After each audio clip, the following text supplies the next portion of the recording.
What is going on, guys? Can you see me?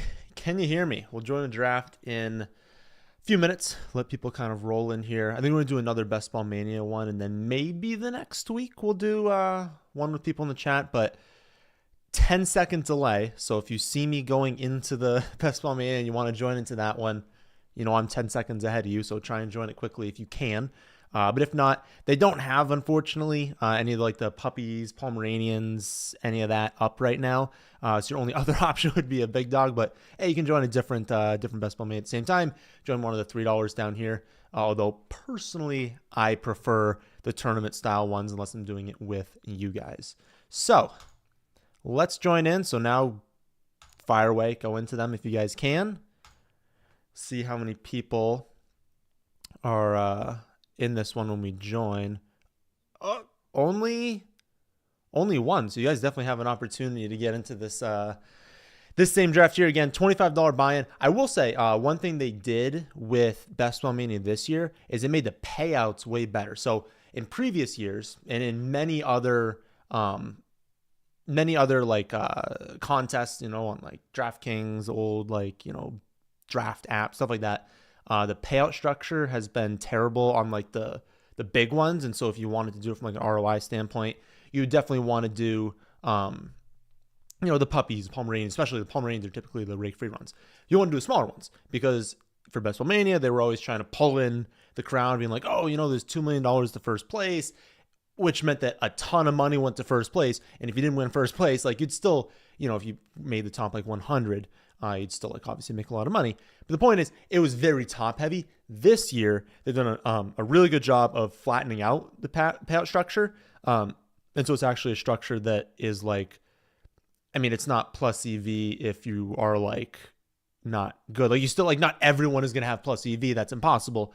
But it's a much better contest to enter now that it's a flat payout. I believe it's now, if you make week 17, so you make that final one, you at minimum, if you get last place in that week, you get all of the money back had you max entered. So if you were going to max enter it, do 150 drafts at $25 each, as long as one of those teams makes that final week, you get all that money back, which means you'd be positive because you'd also make money in some of the other teams. So again, payout structure much better. In previous years, it was not amazing. So we'll wait for everyone else to come in here. I did update the rankings. So for those of you who are doing drafts on Underdog, today and yesterday was kind of like both days thing, but today I pushed the update. Pretty big change to the rankings. Not that it's like, you know, a bunch of players changed a ton. It's that a bunch of players changed a little bit, which shifted things all around. I would say the biggest thing in round one was I had to drop Breece Hall just a little bit. It was becoming a thing where like if you had anywhere from picks 4 through like 9, like every time you seem to be getting Breece Hall, which I obviously don't want to happen. We don't need 100% Breece Hall. So had to drop him down and only dropped him down like 4 points in the projections. That put him at 7. I think 7 is just a better spot because he's available in that like 7, 8, 9 range a lot of time. And so I just don't think it's best to be taking him at 4 anymore if a lot of other people are going to get him around 7. So that was one big change. I don't think anything else really early on I adjusted. I can bring things up as they occur, but I would say like the top, honestly, 3 rounds, there wasn't much movement besides that Breece Hall one.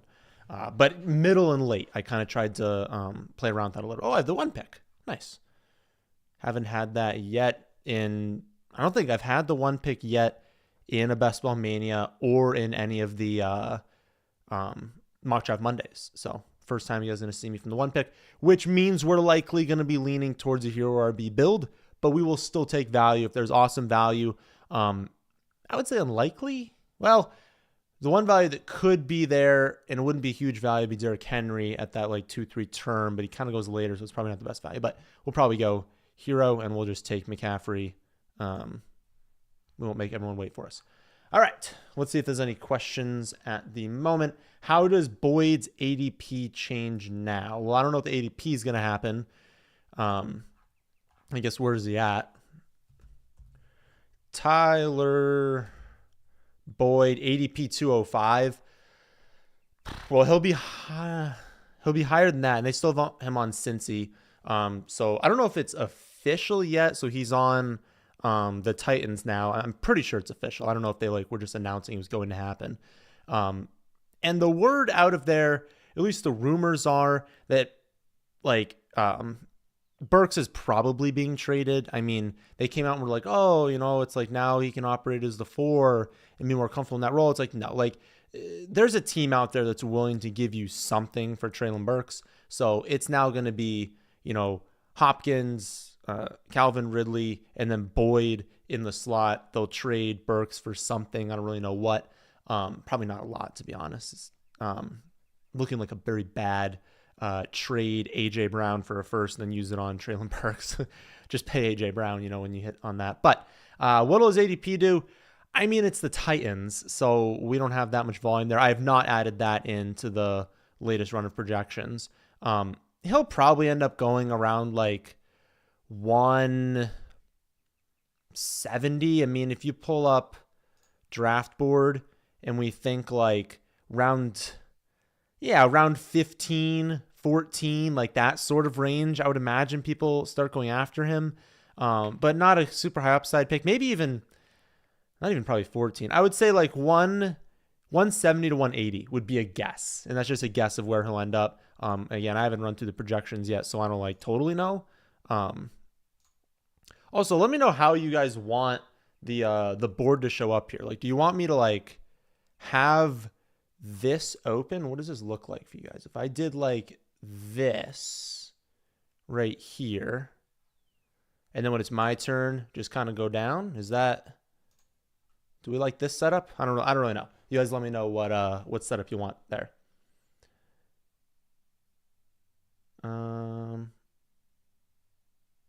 How did I do in Best Ball Mania last year? Not amazing. I had one team. I can't remember the specifics on it, but it had, I think it had Taylor. It had basically a early RB build, but those early running backs didn't really work out. So the couple that I had, and I can't remember who it was, were low advancement rates. And so I basically got lucky in the later portions of the draft with the wide receivers and hitting other running backs. And so I was excited about that team because if it made it to the finals, I had a couple different running backs that were not on that many teams. But I think it got second place the week before, the week 16, it got second place. So close to that. So I didn't advance a team into it. But again, this year you advance one team and you're good. So I was very close to advancing that one team into the final week, and anything can happen in the final week. Although I did think I looked at that team and it would not have placed super highly on that. But I had a number of teams, just a couple teams in week 16. I advanced higher than the average advancement rate. So given, your 1 out of 12 chance of, or I guess 2 out of 12 would advance, had higher than average advancement there, but we didn't get one into 17. You need a team into 17 for Best Ball Mania to do anything. Definitely show the draft board more and show the players. Yeah, so I can have this set up, which I think shows the whole board, and we can just kind of have this up, and then when it's my turn, I'll just go down here and we'll pick. So we're going to have the turn. McCaffrey, obviously the one pick. So our lean is, again, hero unless something came up. You look at it, Jacobs, Achane, Etienne, not on our radar. I don't think we would go with this. My highest ranking is 27. We're at 25 there. If we had someone I don't know, Kyron or Derrick Henry, honestly, those two, maybe we'd go there. We're not going to. And then quarterback, I haven't liked quarterback this early. Tight end, you're not taking one early, so pretty easy decision. We're just going to double dip on likely just our 2 top-ranked wide receivers. Would be interesting. We probably would do this if Nico and Stephon were both there, and then we could try and get, obviously we'd want CJ Stroud after that, but having a McCaffrey start with a Nico and Diggs stack with CJ Stroud would be a really, really nice beginning, really high weekly upside, especially in the weeks that the Texans do good, because obviously we're expecting McCaffrey to do good. But if we don't get that, maybe we will just take one of them and we'll take Evans if that's kind of how things work out there. So we don't. They take Stephon Diggs. But yeah, I think just going Evans and Nico here is probably the way to go. So we'll do that. And no one's waiting on us. We're going quickly through this. And we've got multiple stacking options and multiple late stack options. So I really like CJ Stroud, obviously. So we'll target him. He goes at 48. Okay, perfect. So probably not going to happen. If I had to guess, I would say the team that went 102 here with Stephon is probably going to take CJ Stroud at 47. But if that's available, we'll definitely take him and then likely take another wide receiver. But again, long way here. We'll see what happens. Anything weird happen in this draft? No, people are just kind of drafting based off ADP. Brees did go at 6, so Brees went ahead of Bijan. That is something that I have to kind of figure out is do I want, like, basically the ranking between those two. And I would love to know what you guys think. Can I do polls anymore? It's been a minute since we did a pop-out chat. I'm pretty sure there's a way for me to do a poll, but I don't remember how to do it. So I don't think we're going to end up doing one. Oh, what's a plus here? Start a poll. Okay. Brees Hall or Bijan. I honestly don't know, like, and we're saying like half PPR scoring. Although probably the answer is the same for I'll put SEO. It's probably the same for like PPR. I mean, they're both going to be extraordinarily good in the passing game. I really think it's like 50-50. Again, in the rankings now I have Bijan, but it's literally like 1 point.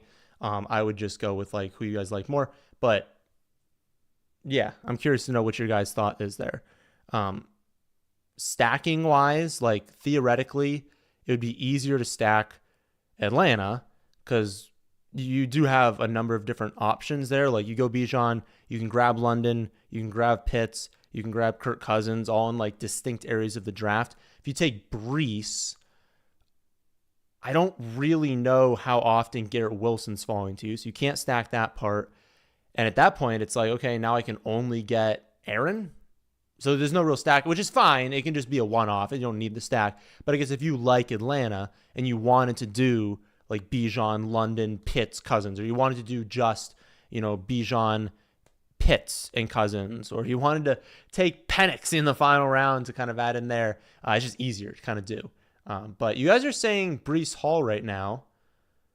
Interesting. That's what I've had so far. I just felt like I had to make the move. So maybe if I need to probably do a breakdown video on these two, but maybe if I move Bijan down just like a couple more points and have Brees ahead now, just to make sure that, because I want this to be like, Tyreek, Lamb, Chase, Jefferson. I think in best ball especially, I want it to be McCaffrey, then those four, then to start to get into these two. And if I have Hall a little bit higher, he starts to get into this mix. And I do think having those four receivers first is better. Tiebreaker for you is that you've seen Brees do it. Makes sense. Yeah, I mean, we've seen Brees be highly productive, not only as a rookie, but again, last season as well. And yeah, Bijan theoretically is still more projection based. Like you can see it when you see him play. Like it's very, very obvious that he's going to be good. Like he's a very, very good player, but we haven't seen him put it together into like, that like upper tier fantasy consistently. So I get that take definitely. And it's round, 1. Like you got to be all in. Like if you're drafting someone in round 1 and you're like, I don't know, like that shouldn't start until round 4. You should be locked into all the players you're taking, especially in the first 3, probably the first 4 rounds, being honest. Okay, let's put a few people in the queue here. So we've got 1, 2, 3, 4 picks before us. Obviously, Stroud's our number 1 here. Would we take Pacheco or Cook? I mean, I wouldn't be against it, but I don't know. I mean, I'll queue them up, but I don't know about that. Definitely Tank. So Stroud and Tank would be our top 2 there. I would definitely be cool with Flowers, and I would take Flowers before these running backs as well. I would probably just, given our construction, take Pickens before them as well. Okay. Tight ends. Probably not. I also don't know. I haven't figured out how to rank Andrews versus Kincaid, but my gut right now is telling me I should move Kincaid over Mark Andrews, which like feels a little bit weird. Oh, he went. Oh no, it's a different guy. I thought the original guy that took Diggs went with Tank Dell. So I'm expecting Stroud to go here, in which case that's unfortunate. But I would love to get Stroud and Flowers. If Stroud goes, we'll take Flowers. Then I'll go back to my tight end talk in a second. Maybe we'll take one of those tight end. Like what I've been saying at the tight end, I feel like I should move Kincaid up because it's like if I don't believe super highly in Keon Coleman and they've got a bunch of slot receivers other than that. Oh, he didn't. Wow.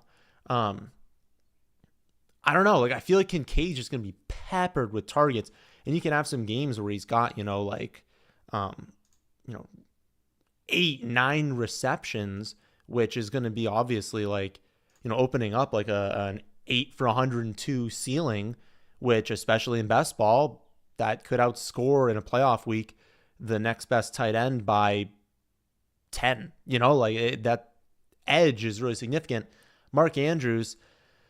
I don't know.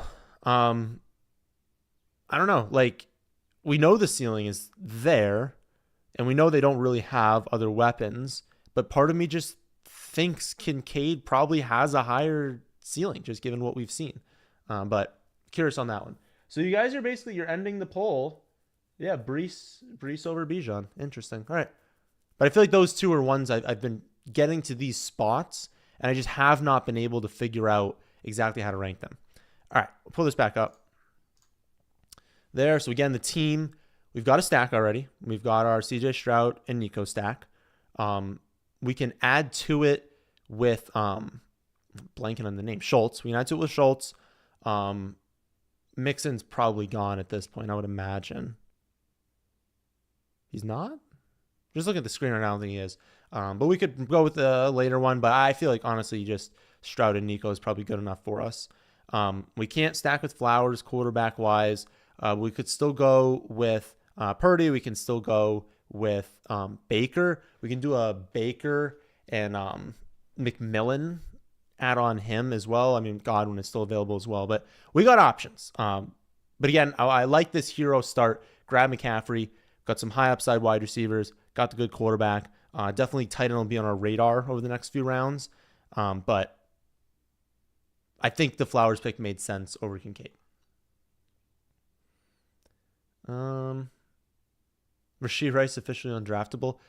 I don't know that I've taken him because I originally, when all this stuff came out, I just tanked him. Like I put him like 25 spots behind ADP because he was going kind of early. And I was like, listen, if he's, at full season already questionable where exactly he's being drafted, like you could kind of like flip-flop with a bunch of players. The risk that he misses, at the time I was thinking, 2-3 games, I was like, just tank him. Like, it's just not worth it if he misses those games. That's really hurting you compared to everyone else. Now it's like, no, I mean, I don't think he's going to miss half a season, but if he misses like 6 weeks, yeah, that really, really hurts you for where he was going was much earlier. He's definitely dropped down, but I'm basically going to stay just like a little bit behind ADP consistently on him. Because, yeah, the unknown there. But them also bringing other players in, right? Like, he was great last season, but, I mean, we also need to remember that they had a horrible wide receiver core behind him. Like, no one was producing anything. Marquise Brown is probably overrated, was probably drafted too high, but is still an okay NFL wide receiver to do things.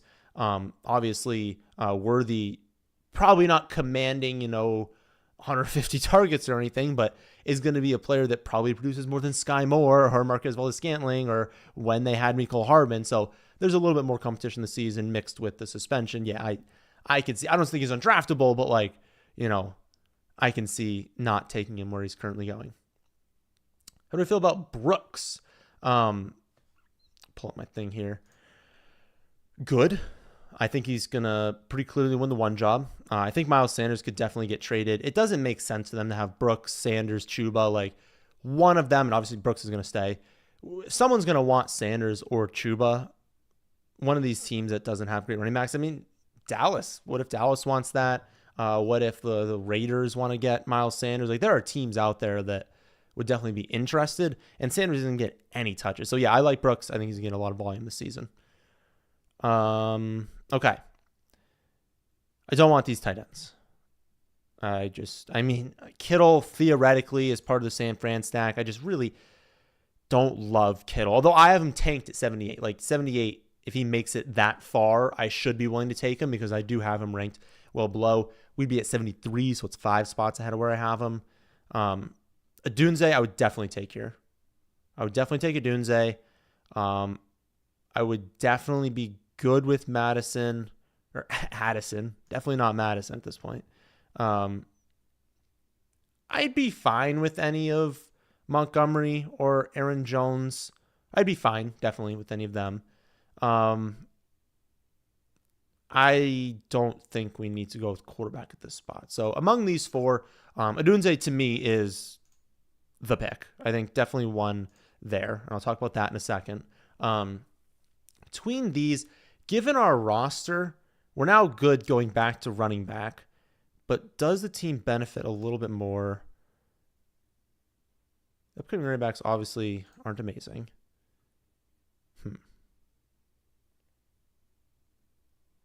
My gut says go with the running back. I'm going to go with Dave Montgomery. I think that's what my gut is telling me. Take that second running back. But back to Adunze. I did drop him a lot in the rankings because my initial rankings had him, I believe it was like 49, and his ADP was dropping down into like the mid-60s, and I was like, I can't have him at 49. We're going to get him on every team. I'm just fully convinced he's going to be awesome. Yes, target competition is a problem, but when you do out the projections, like realistically, these guys aren't coming off the field. So we know for a fact it's, Adunze, Keenan Allen, DJ Moore, and then a cliff into their next receiver. So we don't need to project any sort of target share for 4, 5, 6, 7 for receivers.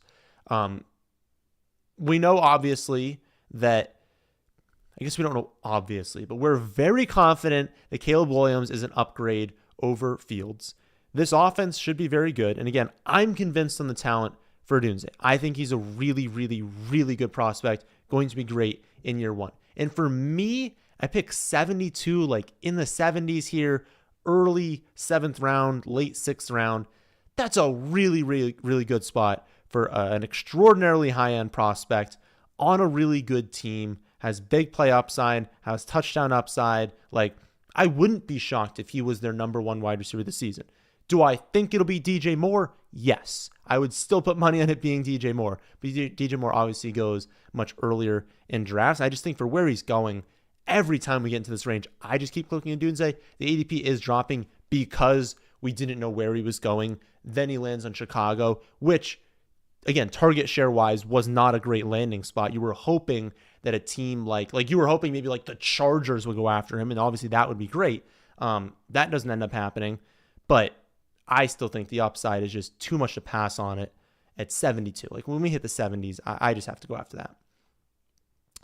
So again, that's the team down here.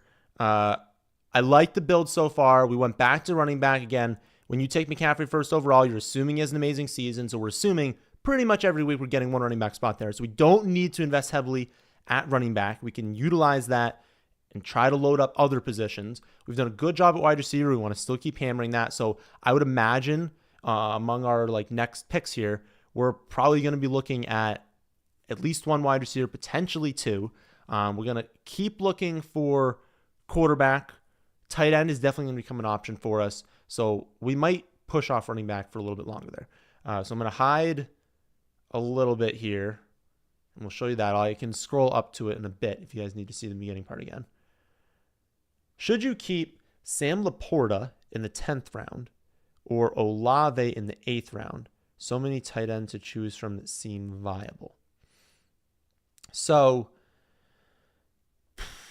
I'm just going to assume half PPR scoring. So Olave is what, like a late 2nd round pick, something like that. And Laporta in redraft, half PPR, is probably going in the late 3rd-ish round. Honestly, given that being that close, I would just take the better player, and I would probably just take Olave. Once we start getting into honestly 8, probably start 8, 9, 10, that sort of range. Yes, it's better. So let's say you have a keeper decision between someone around 11 and someone around 15. It's like, yes, that's 4 rounds of value, but it's 4 realistically still kind of dart throws. And even round 8, the success rates are really starting to fall off, where once you start getting that late, unless it's round 8 versus round 20, where it's a huge difference, If it's close, it's within 2 rounds, later rounds, mid rounds, I'd probably just go with the better player. It is a relatively short gap, so where I'd be okay with going Laporta. But given your comment, so many tight ends to choose from that seem viable. In your mind, there are other options, and so I think that's just the tiebreaker. Like if we're already kind of saying maybe just lean towards the better player, and you like other tight ends, go for it. If you were someone who hates other tight ends, you're like, Nick, there's like 4 tight ends I want to draft this season. Well, okay. I mean, I guess take the value there, take Laporta in round 10, but I would probably keep Olave in the 8th.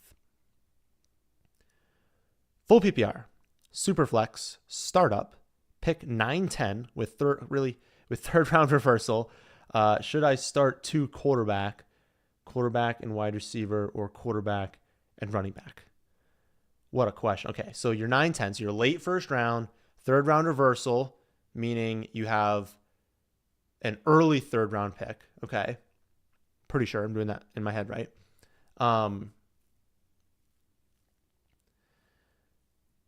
In the first 2 rounds, you're saying 2 quarterbacks. I don't know that I'd go 2. I mean, if go on the value, right? If 2 awesome quarterbacks fall to you, I would probably say quarterback and receiver. I'm not one that likes to go running back early on, and especially a dynasty startup. So my start would definitely require at least 1 wide receiver, unless you get to the second quarterback and you're like, oh my goodness, I was never expecting this quarterback to be here. Sure, go with that quarterback. But I would say quarterback, receiver. Okay, so what we thought originally, maybe not going to happen. We were thinking hammer out wide receiver, but Curtis Samuel, only real option here. And I have every wide receiver kind of as a reach right now, whereas Pollard's a good pick, Warren's a good pick, James Conner is a good pick, Nick Chubb's a good pick, but given our construction, you'd probably prefer Curtis Samuel. But that's how it's looking right now there. At quarterback, only Trevor Lawrence, but we don't have a stacking partner, so I wouldn't do that. We don't have a stacking partner with any of these guys right now, so we wouldn't go with quarterback. Tight end, Bauer's definitely an option. And given our construction, maybe not double dipping at running back, so Bauer's heavy consideration. I feel like my gut says Pollard, Bowers should be our play. I think that's what I want to do. So let's do it. Let's not think too much. Let's throw that in there. I think had I not gotten McCaffrey first, I would say double dipping there, grabbing like just a lot of touches between James Conner and Tony Pollard would have been like good value. I don't think we needed that 4th running back because we're assuming McCaffrey has a great season. So loading up a lot of touches here. But yeah, I thought there would be some better wide receiver options. Maybe we got to the end of we kind of did get to the end of a tier. Would have really liked Jameson Williams at that spot. Maybe Christian Watson had he fallen. Obviously, we would have loved Deontay Johnson, but obviously he wasn't going to be available there. But yeah, you kind of do get to an end of a tier of like this, like, Brian Thomas, Deontay Johnson, Godwin, JSN, Addison, Hopkins, Watson, Jameson. Then it gets into that like Curtis range. And so, yeah, it probably just wasn't a good spot for us to attack wide receiver. I think running back was like a good, because you kind of see like Brooks, Swift, Warren, Pollard, Moss, Connor, like that's a much better spot to attack running back. So see how that kind of works out for us later on. Only having the 4 wide receivers so far, we might have to keep attacking wide receiver later on.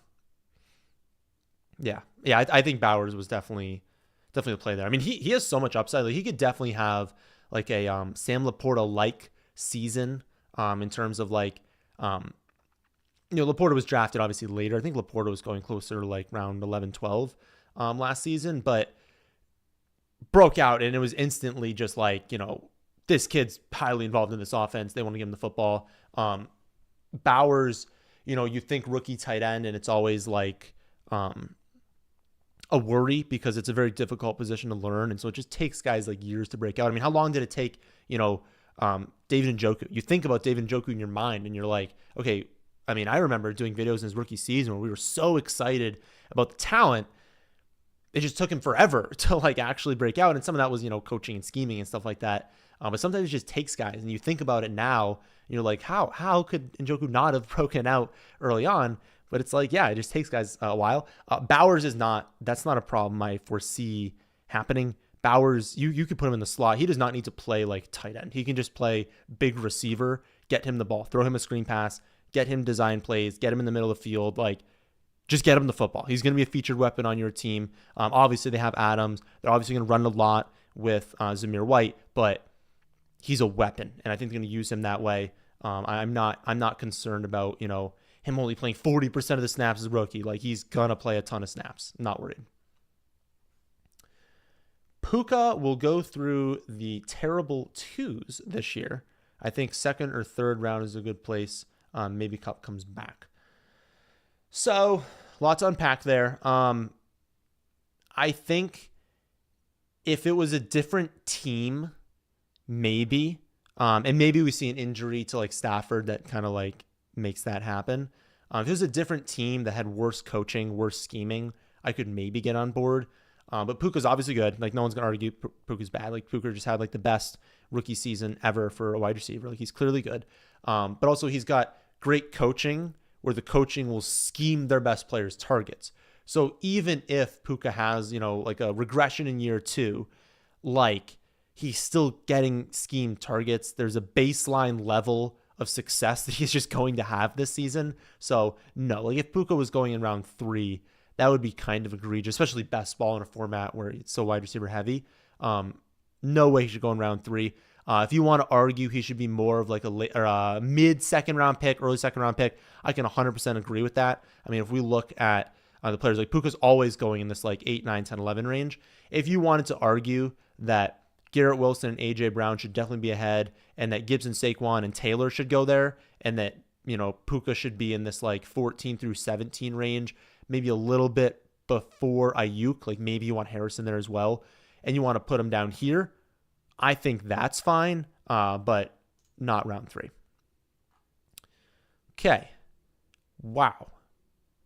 Are people just like hammering the wide receiver position right now? Like, still, I mean, okay value in terms of like my rankings. I think that Pearsall and Palmer and Downs should kind of be going in this general range. But if you look at the ADPs, it's like there's really no Shaheed, and I don't really want Shaheed. There's no amazing values here. So we'll cue that up. Oh, Schultz. Okay. I mean, that's obvious. Like, we should take Schultz as, one of the top skill players in the rankings to complete our stack. Like, that's just an easy one. Do we go with a quarterback? My thought is, because I'm going to do this just in case we run out of time. Bring this down here. Oh my God. My thought is it's going to be easy to stack Herbert. So we're going to auto draft Schultz. We'll get him. I think that's good. I think we won't get Palmer, but we could get Quentin Johnston. We could go Brendan Rice in like the later rounds. If we wanted to get the running back, we can. I guess it's not the greatest thing in the world stacking there. Or Lawrence. Why did I type in Lawrence? Jaguars, we could really only do Gape. So my thought is, even though I have Lawrence first, I think I should go with Herbert. No? And maybe that wasn't the best pick, but I think that pick kind of makes sense in terms of like, I think I can get a quality stack later on.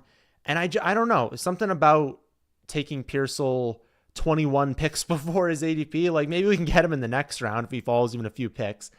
Maybe you could argue going Palmer and Herbert at that spot. But I wanted the Schultz one because I already had that stack. Like, I already have Stroud to Nico. Getting Schultz in there, I think that's a high upside stack that I just wanted to have.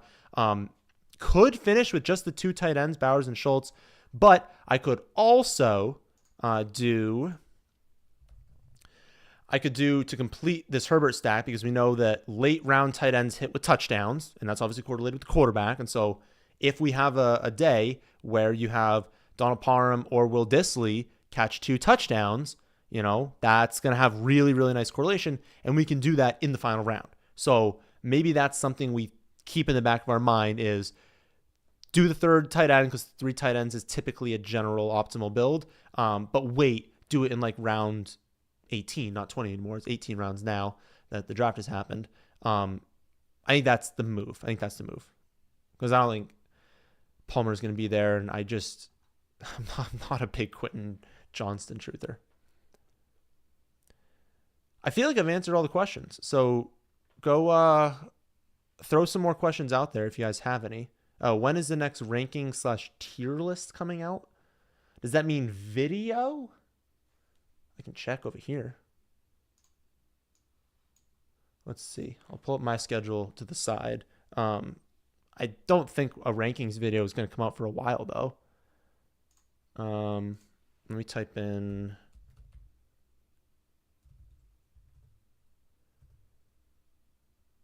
Yeah, I mean, we're looking at like July. We're looking at July before there's like a rankings video, because no one really cares on, tomorrow's May 8th. No one cares on May 8th what my tight end rankings are. Like we can kind of go over players we like, high upside players, sleepers, things like that. But no one cares about your exact rankings this early on, unless you're drafting, which is why I have the rankings available to download on the site, obviously. Is Elijah Moore going to retire because of concussion concerns? I have not seen anything from that, unless he just suffered one today that we're talking about. I haven't heard that. Has Elijah Moore had a lot of concussions? I mean, I know he had the really bad one in week 17. It was. He was going to go off in that game. Finally has opportunity and gets a concussion. But I don't remember a ton of concussions that he's had. Can you make a video or just discuss optimal roster construction in an auction league where you have the flexibility to have unique roster constructions such as 2 elite quarterbacks, 2 first-round wide receivers, etc.? I can think about that. Yeah. I feel like that's more like a general discussion video, which maybe I can put together some example teams. To me, something like that, it's like a, are you good at games type deal? Like, are you sitting in the draft and recognize when something unique is happening, or recognize when you can kind of build something unique? And you can do that obviously in auction versus like a snake draft, and just get unique builds and understand how to build based off of that. But yeah, I can probably make a video. I mean, I basically already have the schedule set, but I'll try and think about a video or just talk about it at some point. Maybe in a mock draft Monday, you can do something like that. So we do get Pearsall. That's why we didn't take him the last round. We do end up with him. We really do need to start attacking wide receiver. So maybe we'll grab Wicks. I love Wicks as a player. Obviously, a ton of target competition, unfortunately, there. But I love him as a player, and I did actually drop him a little bit even to get him to this spot. That one doesn't make sense. We'll auto Pearsall here, so we don't have to worry about the time. Definitely not looking at running back.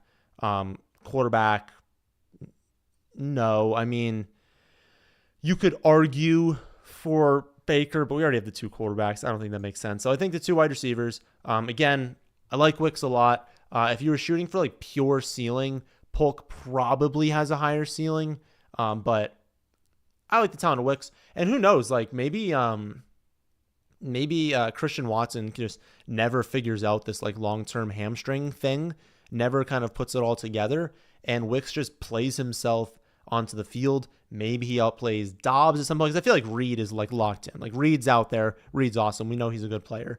But maybe he can earn into the rotation with Dobbs and Christian Watson. But yeah, it's a great offense. You want pieces on that offense. I think he's a hit for them, a really, really good find that they had. And you just want to invest in players in round 13 that are good and maybe don't have the opportunity right now. Wide receiver early is the move. I know it is. I'll pull this back up so you guys don't attack me. But I mean, look at how heavy it is. I wish I could go back in time. I'd be like a millionaire if I could go back in time 2 years into best ball and just draft extraordinarily heavy wide receiver team, because that's why we've seen, you look back in the years, you see all these teams that went heavy at wide receiver and worked out, and you do simulations, you're like, oh, wide receiver early works out over time. It's like, yeah, as ADPs start to shift up, there's going to be like an inflection point where it's like, well, when do we start going running back?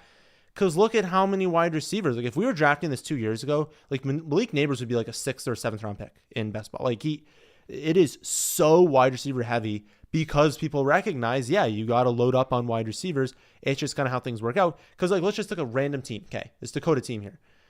Obviously, if you look at the upside, like Chase and Adams could be the 1 and 2 this season, and Waddle could have 152 touchdowns any game.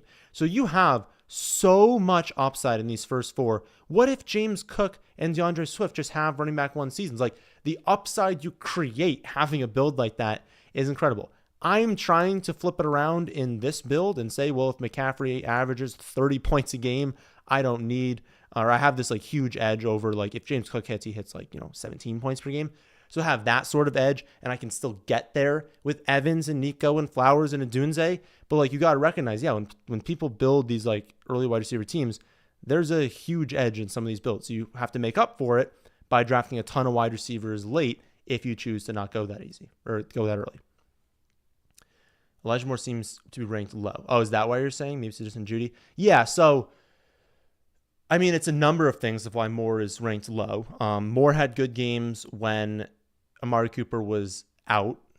Amari Cooper is presumably going to play most of the season.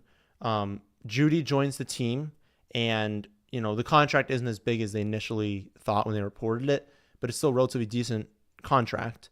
And obviously, Judy was realistically a bust. He was a first-round bust, but he's still like a good player. Like, had Judy been drafted in round 5, you'd be like, oh, Judy's a quality NFL player. Like, he's still a good NFL player. It's just because he was overdrafted, like, in our mind, he's a bust and he's not as good, but he's still like a good player.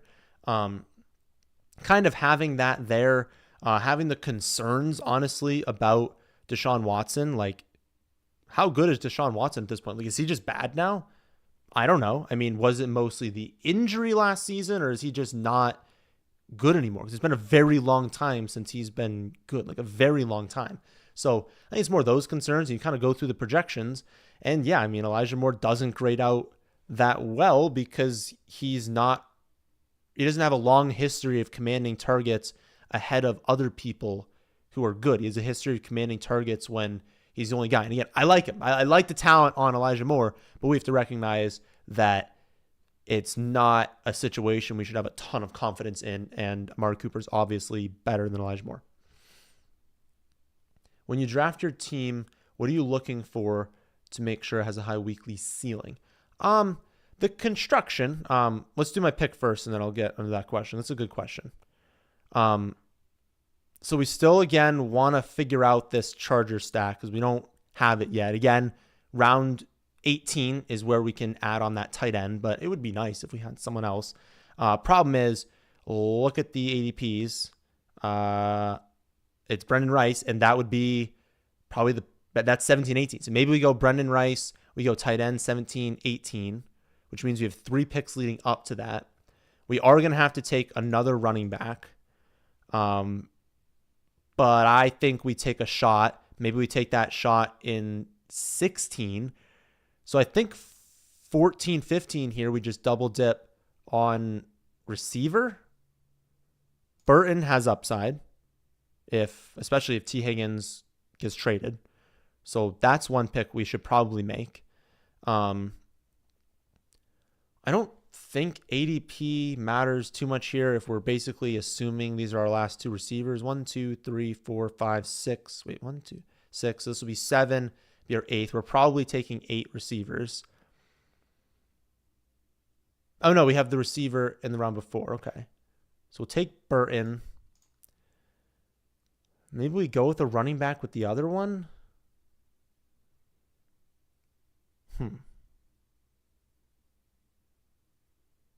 I don't mind Chuba, especially if we assume that Sanders is being traded. But I don't know because there's other running backs I think we could go after. Likely's not bad, but I don't think we have to go there. Maybe we just take Bateman. we need someone with a ceiling. I don't know. It's Bateman or Corley. I'm going to flip it. I'm going to go with Corley. I feel like, oh, okay, Bateman goes there. I didn't flip it in time. Who cares? I feel like I need to move Corley up a little bit. I hate the profile for him, but they seem to love him in New York. But obviously Bateman has the high weekly ceiling as well. And we do have the Flowers. I mean, it's the mini stack there. We're saying like, hey, if Baltimore hits through the receivers at some point in the season, we're pretty likely having it between there, but then we have Devontae Walker to worry about. So I don't know. Maybe I need to move Bateman down a little bit. Corley probably was a little bit of a better pick there. But I was talking about something before. Oh, yeah, the high weekly ceiling. It's just about thinking about how does your roster, if we pull up all the rosters here, how does your roster hit? Like, how do you get to these playoff games and something happens to where you have a roster capable of scoring, 200 points. I mean, probably closer to like 160, 170 points in a week. And so you go through the positions and I'm like, okay, I took McCaffrey first. McCaffrey scores 30. There's a very easy path to my running back 1. I think about running back 2 and I think about the rest of my team. Okay. I'm only filling 1 running back spot. So, and I invested my first round pick in running back. I have 3 wide receiver spots. I have a flex spot. In order for me to produce a really high score, I'm going to need 3 wide receiver scores to be really, really good. But I don't have a first round wide receiver, and I don't even have an early or mid second round pick at receiver. So right away, I'm thinking, okay, I need to go heavier in the rest of the draft at wide receiver because I need to take chances. Mike Evans is great. Mike Evans is going to have 150 and a touchdown at some point this season, but he's also going to have 2 for 40, right? And so when I'm in the playoffs, I need to understand that I might need 3 or 4 wide receiver scores, and Mike Evans might have a dud. And so I need to draft the rest of my team understanding that, yes, I have a huge edge in McCaffrey, but I need high upside players at receiver. And so you go through and you say, well, Mike Evans and Nico Collins are downfield threats. So we know that they can have 60-yard touchdowns and elevate that ceiling. We know that Zay Flowers can rack up receptions. We know that Adunze is on a good offense, can score touchdowns, is a great player. We know that Ricky Pearsall, if there's a trade with San Fran, is going to skyrocket in ADP, going to have a high weekly ceiling, but at least they like him and he'll be on the field a lot. Wicks, if he can get onto the field, that's a very high offense. Like he can get a 2-touchdown game. And so you just go through with every pick and you say, can they have 150 yards? Can they have 7 receptions? Or can they score 2 touchdowns? Can they do like one of those things? And are they at a position that I need right now? You go to tight end. Well, I took Bowers and Schultz. So it'd be kind of stupid for me to in the next 2 rounds also take tight ends because, again, I didn't take a wide receiver early. So I need the wide receiver pick. So just thinking through what do you need and the player that you're drafting, can they fill that need? With wide receivers, sometimes it is draft a bunch of them, but you also just want to think, are they on a really good team like Burton? I mean, yeah, he could be the wide receiver 3 all season. He could not really produce that many high upside games. They could keep Higgins and it could just not work out for me. But it could also really work out if there's an injury. It could really work out if there's a trade or, T. Higgins just like signed somewhere else. So think about the path, basically. Okay. We only have 3 running backs. So we may have actually screwed up. Like I think I just like wasn't thinking about the rounds properly. We shouldn't have taken Bateman last time. We should have taken our running back because we were going to take our guy. Where is he? He drafted. We were going to take Brendan Rice to stack. We were going to go last round with one of Palmer or Disley to stack for our Charger stack. We only have 3 picks left. Oh, I guess we're fine because we can take, okay. Well, we need a running back at the very least. We need a running back, and I don't think there's going to be good ones, but think about path again. Dameon Pierce has not worked out in Houston. If he does not get traded, it's not going to work. But what if Pierce gets traded to the Chargers? Everyone wants to hype up, what's his name? Vidal. People want to hype up Gus. People want to hype up Dobbins, but really Vidal is getting a ton of hype. What if Houston's like, well, we don't like Pierce. He doesn't fit our system, but he's clearly worked out in the past. He is a talented player. What if he gets traded to the Chargers? All right, there's a path, right? So we got to really think through potential paths with some of these running backs here. I think Pierce is the one that makes sense, but like Herbert, what if Swift gets hurt? Or what if, that's really the only way Herbert kind of works out is if Swift gets hurt. But if he does, Herbert starts getting like 17 touches a game in this offense, yeah, that's great upside. So I think the play is you take Pierce, you take Brendan Rice, and then we take one of those other two in the final round. Yes, I only took 4 running backs, but we have McCaffrey again. We're assuming he's hitting every week. We're assuming Montgomery's just kind of loading up touchdowns. We're getting touches for Pollard. Like, we invested heavily in the 101 at running back because we thought that we'd have this advantage only maybe taking 4. And that will allow us to take a lot more of these wide receivers. So I think it's still going to work out for us. I think the team is coming together nicely. I'm assuming we're not going to get sniped on both of these tight ends, but we'll see. We may have just backdoor, like if Pierce actually does get traded to the Chargers, that is a very nice backdoor stack there. Can you overly stack that will hurt your team? I mean, to a degree, and okay, in multiple ways, yes. But you got to think about, we're playing Best Ball Mania. You literally, to win this, need to beat 650,000 people. 650,000 people. Now, not all at once. All you got to do to begin with is get top 2. I think it's top 2. I should look at the construction a little bit, but pretty sure top 2 during the season in your draft. So I need to get first or second place in this league. Then in week 15, I need to get first out of, I believe, 16 teams. I think it's 16, and then another 16 in week 16. And then you have to win out of like 400 people in the final round. Now, you also don't need to get first place. But the point is, we're building towards first place, and we're building towards a high finish. You got to beat a lot of people, right? So when I say overly stack and hurt you, if the quarterback goes down, if the offensive coordinator decides they want to run every play, if the team just stinks, the offensive line starts falling apart, now a ton of players on your team all get hit and your team probably doesn't advance. But it is worth taking that sort of risk because of the amount of teams you need to beat out. What if you had stacked Houston last year? Stroud was going late. Nico was going late. Tank Dell was going late. Like, everyone was going late, and all of a sudden they're all hitting. Well, now you've got a ton of picks that all really work out. So when you can identify these teams like that really excel, you can get great value on them. Well, now your team's awesome, and that could be what really pushes you over the edge. So in best ball, you do want to stack like that. In redraft, it's very dangerous because you only have to beat the 12 people in your league, and you only have to advance. Like you might only have to get 6th place out of 12, make the playoffs, squeak by in round 1 because you had a good matchup, and then all of a sudden you're 1 win away from the championship. So you take a little bit less risk in a redraft league because it's like, well, I don't want Aaron Rodgers to tear his Achilles on play 4 and to be cooked because I drafted Aaron Rodgers, Brees Hall. I drafted Garrett Wilson, and realistically, you wouldn't have been cooked last year, but it really hurt you, right? Whereas in best ball, you take that chance, right? And you still won't advance, but you guys get the point, what I'm saying there. But also, to that point,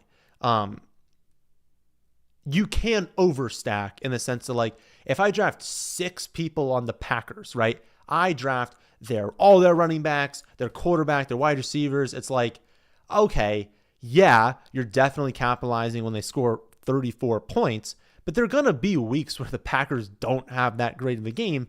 And now your entire roster, you have 6 people on the team. It's like, okay, you got a little bit too aggressive there. So I like, take the quarterback, take 1 or 2 receivers, maybe take like quarterback, receiver, tight end. Maybe you have a pass catching back. Maybe you want to do a late running back, so a late running back with a receiver, a quarterback, and a tight end, like I'm trying to do with the Chargers here. I think that makes sense. If you start taking like all 3 receivers and a tight end, it's like you're getting a little bit aggressive, and now you definitely have spots every week that aren't working out. But again, in best ball, it can still benefit you if you really hit. You just probably need them to really hit if you're going to take like 4 pass catchers, especially early. Late, it's much more viable. You think Brendan Rice will be involved? Oh, I have no idea. I have no idea if he's going to be involved. My model liked him before the draft capital. When he had a little bit earlier of draft capital, like 5th round draft capital I was putting in there. The model liked him, thought he was a good player. It tanked him once we saw the actual draft capital. But Chargers seem to like him, and there's at least just opportunity, right? I'm trying to tell a story later on. I drafted Herbert. Herbert needs to have a good year to work out in this one, so I'm hoping that someone on his team can be good. What if Quentin Johnston is just a bust? What if Lad McConkey is good, but, isn't able to, like, be just the clear guy, is, like, good, but also has had trouble staying healthy in his collegiate career. That's why he never really had a breakout season. He just couldn't stay healthy. So you think about that. I think Palmer is good, but maybe Palmer really only is like a number 2. What if Brendan Rice ends up just kind of elevating and not being like their starting number 1 wide receiver, but being someone that's like in the rotation, like a Wicks last season? Can he have a Dontavian Wicks season that the Packers, like on the Packers last year, and be like, wow, this kid's actually pretty solid, pretty productive, and I have him have 80 and a touchdown that helps me in a stack in a playoff game with a quarterback that I will need to produce? Does someone really? Oh, I thought someone just drafted Will Dissly right there. I honestly don't also know. So I probably should have thought about this more. Dissly was there for blocking, but that also means he's going to be in the field in a ton. And I'm only looking for touchdowns. So I don't actually know who I should have ranked higher between Parham and Dissly. I have Parham higher, and I think that's the one I'll take. But I'm curious what you guys think as far as Parham versus Dissly.